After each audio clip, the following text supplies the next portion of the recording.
नमस्कार। जनादेश के इस अंक में आप सभी का स्वागत है। मैं हूं निखिल सिंह और जनादेश में हम बात करेंगे हरियाणा विधानसभा चुनाव की, जहां चुनाव प्रचार का आज अंतिम दिन था और चुनाव प्रचार का शोर थम चुका है। तो जम्मू कश्मीर में वोटिंग हो चुकी है और हरियाणा वोटिंग की तरफ एक कदम आगे बढ़ गया है, क्योंकि आज चुनाव प्रचार का शोर थम गया है और 5 अक्टूबर को यहां वोटिंग होनी है। तो सबसे पहले नजर डालते हैं क्या है जनादेश की हेडलाइंस। हरियाणा विधानसभा चुनाव के लिए थमा चुनाव का प्रचार। हरियाणा के 2 करोड़ से अधिक मतदाता, कुल 1031 उम्मीदवारों के भाग्य का 5 अक्टूबर को करेंगे फैसला। हरियाणा चुनाव में 101 महिला प्रत्याशी जबकि 1031 पुरुष उम्मीदवार चुनाव मैदान में।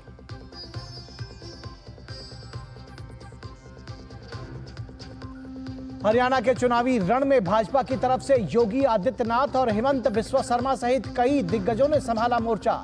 कांग्रेस नेतृत्व पर किया कटाक्ष, तो कांग्रेस के लिए राहुल गांधी ने रैलियां कर मांगे वोट। जेजेपी की तरफ से दुष्यंत चौटाला ने भी लगाया जोर।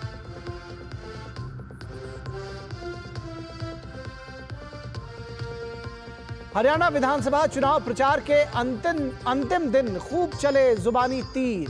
भाजपा ने इंटरनेशनल ड्रग सिंडिकेट में आरोपी के साथ कांग्रेस कनेक्शन को लेकर साधा निशाना। कहा, राहुल गांधी के मोहब्बत की दुकान में बिक रहा है नशे का सामान। तो राहुल गांधी ने कहा, लड़ाई संविधान की, हम मोहब्बत फैलाते हैं और वे नफरत।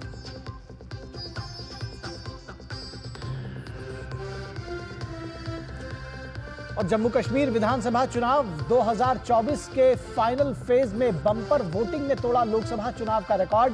इस बार 63.88% दर्ज किया गया मतदान, जबकि इसी साल लोकसभा चुनाव में 58.58% हुआ था मतदान।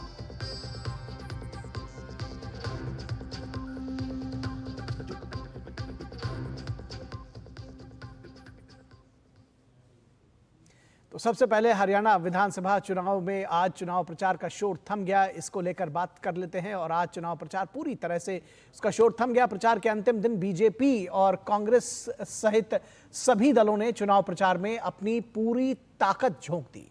राज्य में जहां कांग्रेस पार्टी की ओर से राहुल गांधी ने प्रचार का नेतृत्व किया, तो बीजेपी की ओर से 3 राज्यों के सीएम समेत कई वरिष्ठ नेता पार्टी उम्मीदवारों के पक्ष में प्रचार के लिए मैदान में उतरे।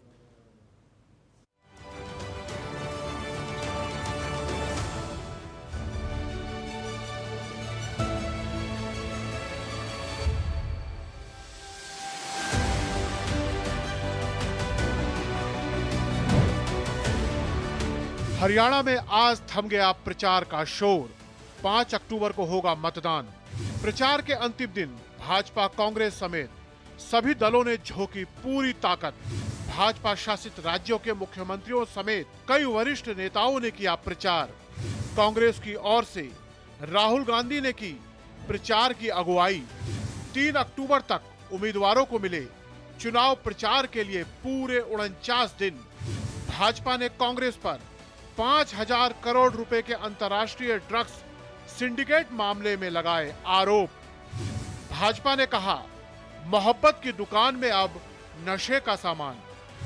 हरियाणा की 90 विधानसभा सीटों पर 5 अक्टूबर को है मतदान। हरियाणा में मतदान के लिए बनाए गए 20,629 पोलिंग बूथ। 18 से 19 आयु वर्ग के 5,24,514 युवा मतदाता करेंगे पहली बार मतदान।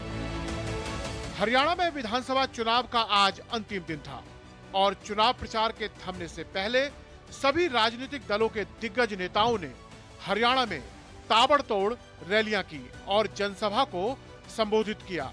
गौरतलब है कि 90 सदस्यीय हरियाणा विधानसभा चुनाव के लिए एक ही चरण में मतदान शनिवार को होगा। वहीं मतगणना 8 अक्टूबर को जम्मू कश्मीर विधानसभा चुनाव परिणाम के साथ होंगे। आज भाजपा के दिग्गज नेताओं सहित कई राज्यों के मुख्यमंत्रियों ने हरियाणा में ताबड़तोड़ रोड शो और जनसभाएं की। हरियाणा के कुरुक्षेत्र में उत्तर प्रदेश के मुख्यमंत्री योगी आदित्यनाथ ने एक जनसभा को संबोधित करते हुए भाजपा की डबल इंजन सरकार के नेतृत्व में राज्य में 10 वर्षों में हुए कार्यों के बारे में बताया और कहा कि भाजपा की सरकार उन महिषासुर, चंड और मुंड के लिए जगत जननी मां भगवती की तरह है जो नशे के व्यापार में लिप्त हैं। तो हरियाणा के पलवल में असम के मुख्यमंत्री हेमंत बिस्वा शर्मा ने कांग्रेस पार्टी पर निशाना साधते हुए कहा कि कांग्रेस हरियाणा में तो बहुत वादे कर रही है, लेकिन राहुल गांधी और प्रियंका गांधी ने हिमाचल प्रदेश में चुनाव के दौरान किए वादे अब तक पूरे नहीं किए हैं। वहीं दूसरी ओर कांग्रेस नेता राहुल गांधी ने भी नूह, महेंद्रगढ़, अटेली और नारनौल में विधानसभा क्षेत्रों में जनसभाओं को संबोधित किया। लोकसभा में नेता प्रतिपक्ष राहुल गांधी ने कहा, जितनी छोटी छोटी पार्टियां हैं वो सब भाजपा की ABCDEF टीम है, इनको समर्थन मत दीजिए और कांग्रेस को वोट कीजिए। वहीं आज भाजपा सांसद और बीजेपी प्रवक्ता सुधांशु त्रिवेदी ने इंटरनेशनल ड्रग्स सिंडिकेट में आरोपी के साथ कांग्रेस कनेक्शन को लेकर कांग्रेस पार्टी पर निशाना साधते हुए कहा कि राहुल गांधी के मोहब्बत के दुकान में नशे का सामान बिक रहा है। वहीं रोहतक में हरियाणा के पूर्व मुख्यमंत्री और कांग्रेस नेता भूपेंद्र सिंह हुड्डा ने दावा किया कि पूरे प्रदेश में कांग्रेस के पक्ष में लहर है। 36 बिरादरी ने तय कर लिया है कि हरियाणा में अगली सरकार कांग्रेस की ही बनेगी। जेजेपी नेता दुष्यंत चौटाला ने भी प्रचार के अंतिम दिन जनता से अपने गठबंधन के पक्ष में वोट देने की अपील की, तो इनेलो बसपा गठबंधन ने भी जनता के बीच जाकर मतदान की अपील की। जनादेश डेस्क, डीडी न्यूज।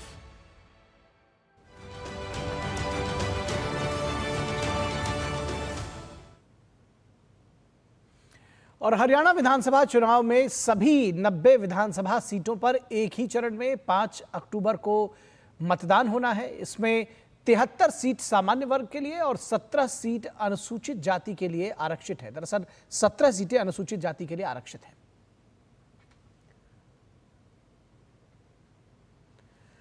तो कुल मिलाकर इसको ऐसे समझिए कि 17 सीटें अनुसूचित जाति के लिए आरक्षित हैं। कुल मिलाकर 90 विधानसभा सीटें हैं। तो सामान्य सीटें 73 हैं और इन सीटों पर कोई भी वर्ग का प्रत्याशी चुनाव लड़ सकता है, लेकिन 17 सीटें ऐसी हैं जो शेड्यूल कास्ट के लिए यानी कि अनुसूचित जाति के लिए आरक्षित है। कुल विधानसभा सीटों की संख्या 90 है।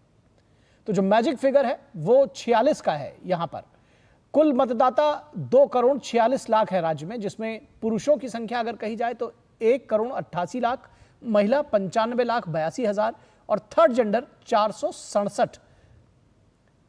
तो करीब 2.5 करोड़ जो मतदाता हैं वो 90 सीटों पर उम्मीदवारों के भाग्य का फैसला करेंगे। कुल उम्मीदवार 1031 हैं और इनमें पुरुषों की संख्या 930 है, जबकि महिलाओं की संख्या 101 है।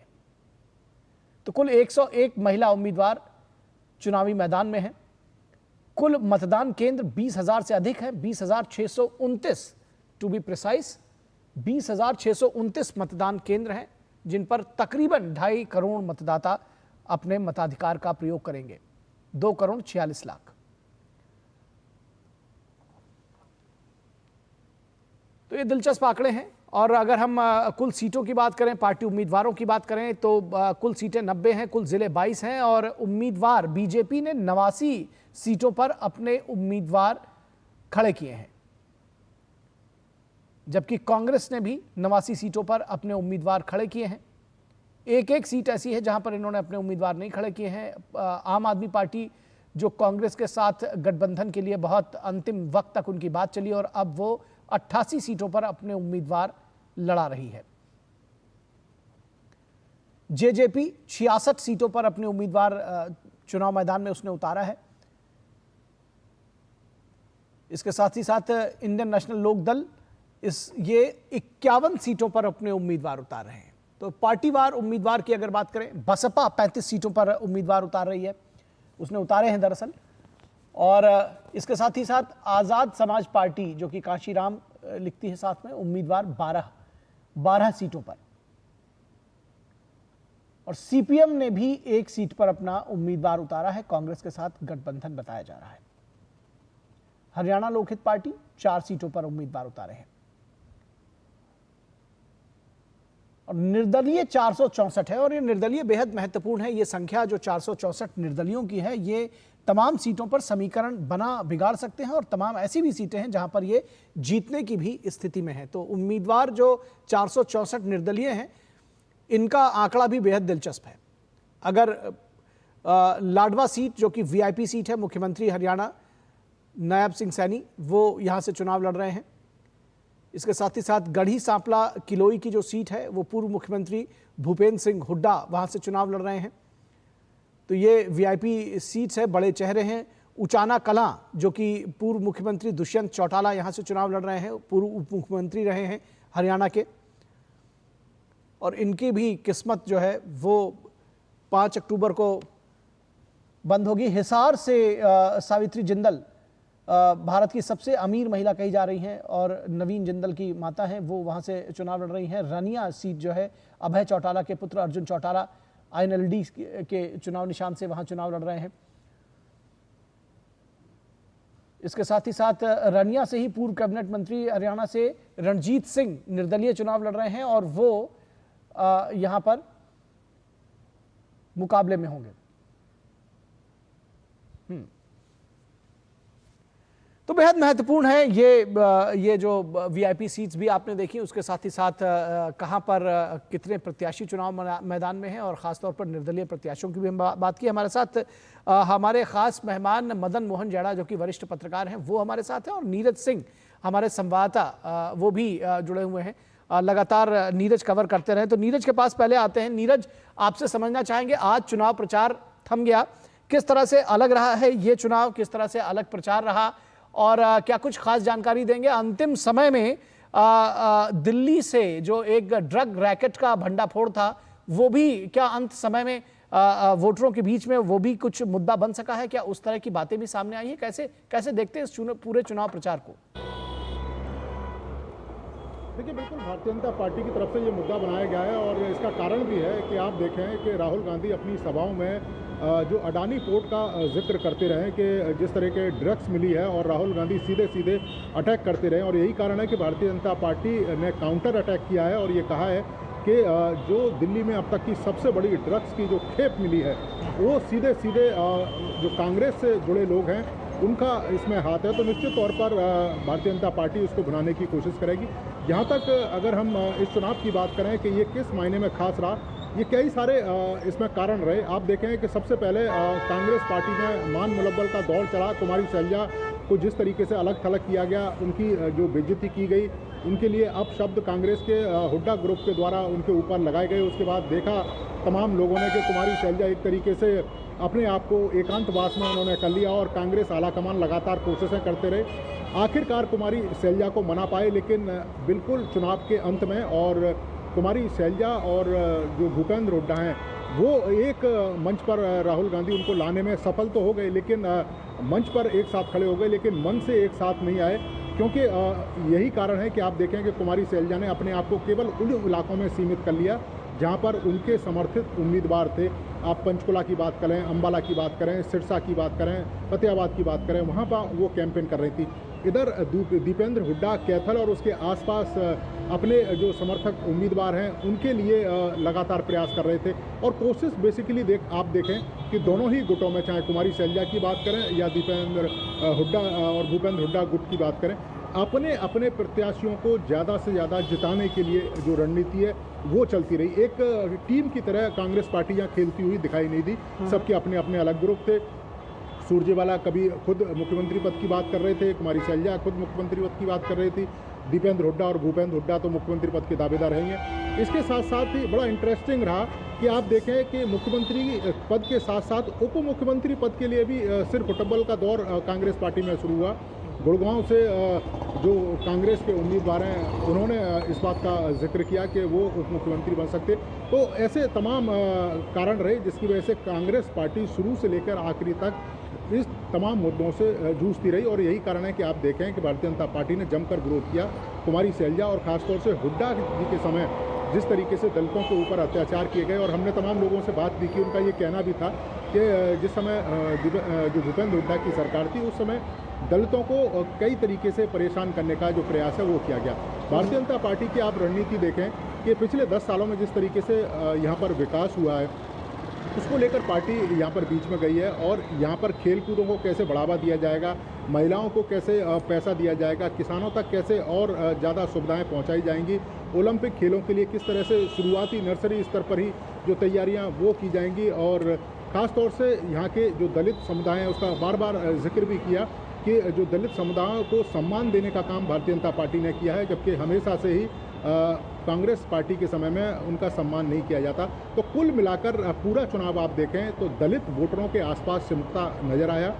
बसपा प्रमुख मायावती ने भी पूरी ताकत लगाई, इधर चंद्रशेखर आज़ाद है उसने भी ताकत लगाई, क्योंकि सबको मालूम है कि अगर नज़दीक फाइट रहती है तो ये 20 से 22% के बीच का जो दलित वोटर है वो एक बड़ी भूमिका इस बार चुनाव में लगा सकता है। ठीक है। और इसके साथ साथ जो निर्दलीय हैं, इस बार चुनाव निखिल देखकर ऐसा लग रहा है कि जो छोटी पार्टी के जो लोग हैं, चाहे हम इनले की बात करें, बसपा की बात करें या फिर जेजेपी की बात करें, चंद्रशेखर आज़ाद की पार्टी की बात करें, और इसके साथ साथ ही जो निर्दलीय कम से कम 20-25 सीटों पे ऐसे हैं जो मुकाबले को त्रिकोणीय बना रहे हैं और कहीं कहीं निर्दलीय जो बीजेपी और कांग्रेस है उससे भारी हैं। तो ये निर्दलीय और छोटी पार्टी के जो लोग हैं वो जीतकर कहीं किंग मेकर की भूमिका में न आ जाए। चुनाव ऐसा भी हो सकता है। अब कई तरह के मुद्दे हुए, जलेबी वाला मुद्दा भी उठा और उसके बाद आपने देखा कि किस तरह से माथुराम ने काउंटर भी किया कि विकास के तमाम यहाँ पर जो कार्य हैं वो किए जा रहे हैं। तो दोनों ही पॉलिटिकल पार्टियों ने पूरी ताकत लगाई। अब देखना है कि 5 तारीख को जनता किसके पक्ष में वोट देती है। और बिल्कुल आप हमारे साथ बने रहिए, आप की स्पष्ट सरकार ठीक है नीरज, आप हमारे साथ बने रहिए। जनता के क्या मुद्दे रहे ये आपसे जानने की कोशिश करेंगे। आप जनता के बीच में लगातार चुनाव प्रचार जब से शुरू हुआ है तब से आप साथ में हुए हैं। मदन मोहन जैड़ा जी, इस बार अगर हम बात करें तो जब चुनावों की शुरुआत हुई थी तो ऐसा लगता था कि कांग्रेस ने लीड ली है, लेकिन जिस तरह से एक के बाद एक घटनाक्रम होता गया उससे ये लगता रहा कि जो चाहे वो मुख्यमंत्री पद की को लेकर के जो इन फाइटिंग रही या जो दूसरे तमाम जो खबरें रही, वो उसने कहीं ना कहीं कांग्रेस के जो कार्यकर्ता हैं, कैडर्स हैं, उनके बीच में एक खराब संदेश उनको निराश किया होगा और जो वोटर्स हैं उनके बीच में भी खराब संदेश दिया। किस तरह से आप देखते हैं इस पूरे इलेक्शन मैनेजमेंट को कांग्रेस के, और खासतौर पर आज की भी खबर है कि कुमारी शैलजा सोनिया गांधी से मिली है, तो क्या कुछ चल रहा है ये कांग्रेस के बीच में और ऐन चुनावों के वक्त? देखिए, ये बात तो तय है कि जैसे आपको याद होगा कि बीच में अमित शाह ने भी ये बोला था कि हरियाणा में कांग्रेस बीजेपी से नहीं लड़ रही है बल्कि कांग्रेस से ही लड़ रही है।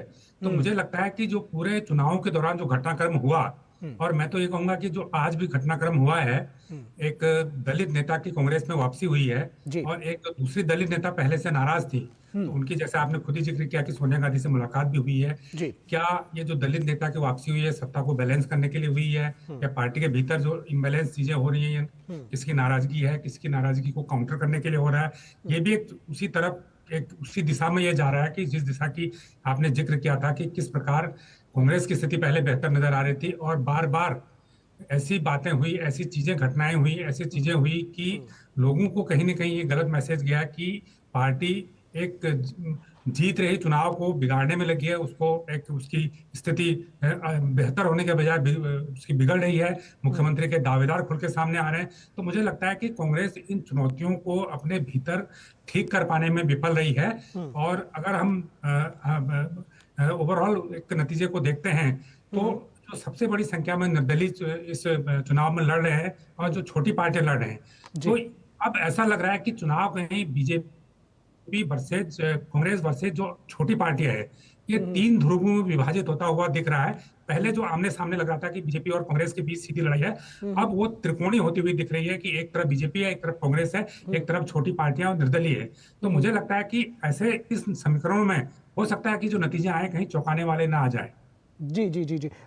अभी नीरज ने जिस तरह से कहा कि दलित वोट जो है वो डिसाइडिंग हो सकते हैं, और कुमारी शैलजा के साथ में जिस तरह से व्यवहार किया गया, आज की भी जो खबर आई कि वो सोनिया गांधी से मिल रही हैं, वो पूरे टाइम तक, जैसा कि नीरज ने कहा बड़ी अच्छी बात, कि मंच तो जरूर शेयर किया लेकिन मन नहीं शेयर किया। तो ये इस पूरे जो कुमारी शैलजा का एपिसोड रहा, इसको कैसे देखते हैं? देखिए, इसमें 2 बातें साफ हैं। एक तो शैलजा वाले प्रकरण से कांग्रेस को भारी नुकसान हुआ है और दलित वोटों का नुकसान हुआ है।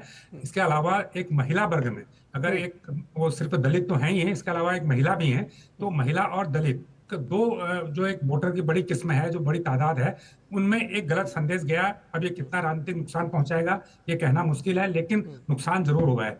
तीसरी बात यह है कि जैसे एक दलित नेता को कांग्रेस आज फिर पार्टी में लेके आए, लेकिन वो जो लीडर जिनको लेके आए उससे कोई फायदा होगा मुझे नहीं लगता, क्योंकि पिछले 4-5 सालों में ये चौथी बार या पांचवी बार उन्हें पार्टी बदली है। जब एक लीडर इतनी जल्दी जल्दी कोई पार्टी बदलता है तो बहुत ज्यादा किसी पार्टी को उसका फायदा नहीं होता है। ठीक है, और उसकी विश्वसनीयता पर भी एक प्रश्न चिन्ह लगते हैं। निश्चित रूप से ऐसे नेताओं की विश्वसनीयता पर भी सवाल होता है कि इतनी जल्दी जल्दी पार्टी आप क्यों बदल रहे हैं। कहीं ना कहीं इसमें आपका कोई एजेंडा छुपा है, कोई न कोई स्वार्थ आपका छुपा है, या आप ऐसे लीडर नहीं है कि किसी पार्टी में आपको पर्याप्त तरजीह मिल पा रही है।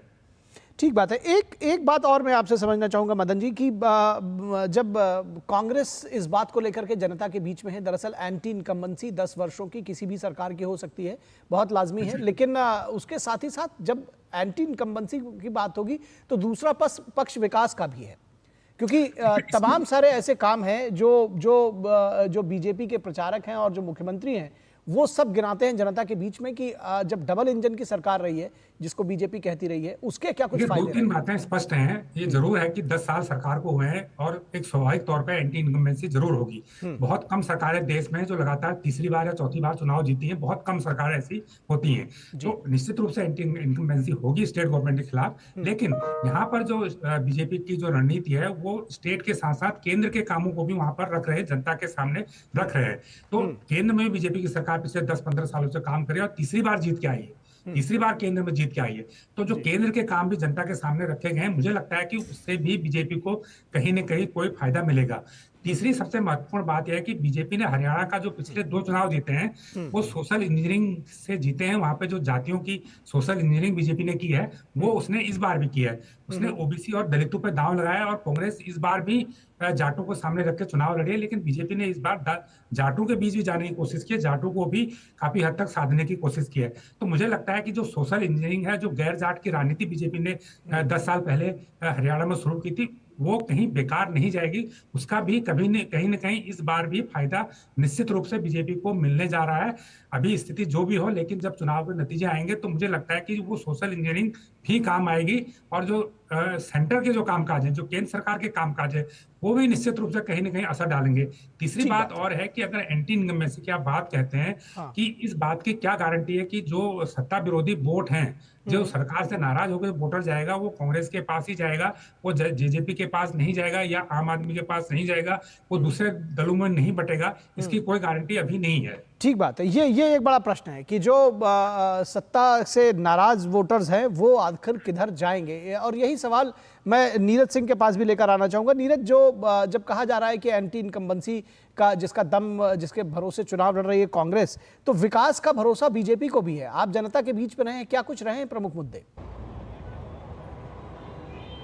देखिए, बिल्कुल विकास का भरोसा है, और हरियाणा की जनता ये सोच भी रही है कि अगर आप राज्य में अगर एक सरकार है और केंद्र में भी सेम सरकार है, तो निश्चित तौर पर उसका जो लाभ है वो राज्य के लोगों को मिलता है। आप देखें कि यहाँ पर कई सारे जो शहर हैं, आज उनकी जो तस्वीर है वो बदल गई है। आप गुरुग्राम देख लें, इसके अलावा आप हिसार देखें, रोहतक देखें, करनाल देखें, इसके अलावा जो कुरुक्षेत्र है उसको देखें, आप अंबाला देखें, यहाँ के कारोबारियों को देखें, कारोबार की क्या स्थिति हुई है, कनेक्टिविटी पर कितनी तेज़ी के साथ काम हुआ है। 24 फसलें जो किसानों को एमएसपी पे देने की बात है वो भारतीय जनता पार्टी कर रही है।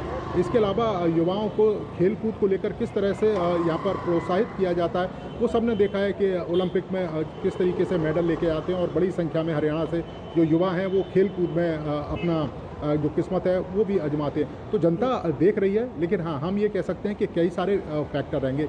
एक तो आप देखें कि छोटी छोटी पार्टियों में जो वोट बटेगा उसका सीधा सीधा जो नुकसान है वो कांग्रेस पार्टी को दिखाई दे रहा है। आप देखें 2024 में जब लोकसभा इलेक्शन हुए थे, उससे पहले 2019 में इलेक्शन हुए थे, भारतीय जनता पार्टी ने यहाँ से क्लीन स्वीप किया था, सारी सीटों पर भारतीय जनता पार्टी जीती थी। उसके बाद आप देखें कि 5 सीटों पर कांग्रेस पार्टी जीती थी, और उसमें एक बड़ा अहम जो रोल है वो दलित समुदाय के लोगों ने निभाया था, क्योंकि 20 से 22% के करीब दलित समुदाय के जो लोग हैं वो हैं।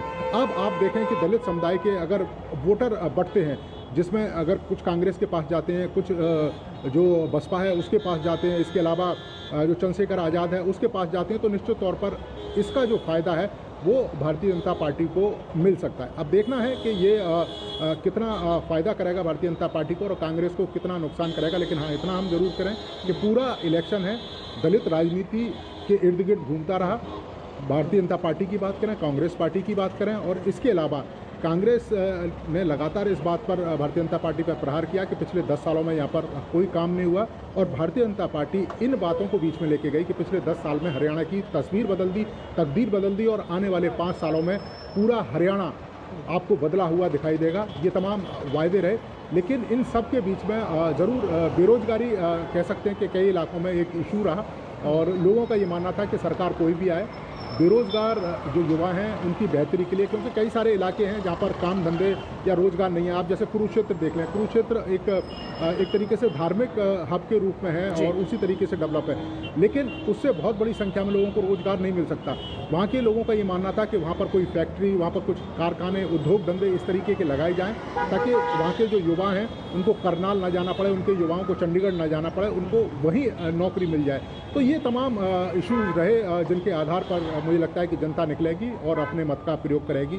अब किसके लिए करेगी ये 8 तारीख को पता लग जाएगा। निश्चित तौर पर किसके लिए करेगी ये 8 तारीख को पता चलेगा। 5 तारीख को जनता पूरे उत्साह के साथ वोट करेगी, ये इस बात की उम्मीद है। और लोकतंत्र का सबसे बड़ा जीवंत एक जिसको कहते हैं त्यौहार, वो 5 तारीख को मनाया जाएगा। इस सब के लिए जनता तैयार होगी, ऐसा विश्वास है। बहुत शुक्रिया मदन जी आपका, और नीरज आपका भी हमारे साथ जोड़ने के लिए।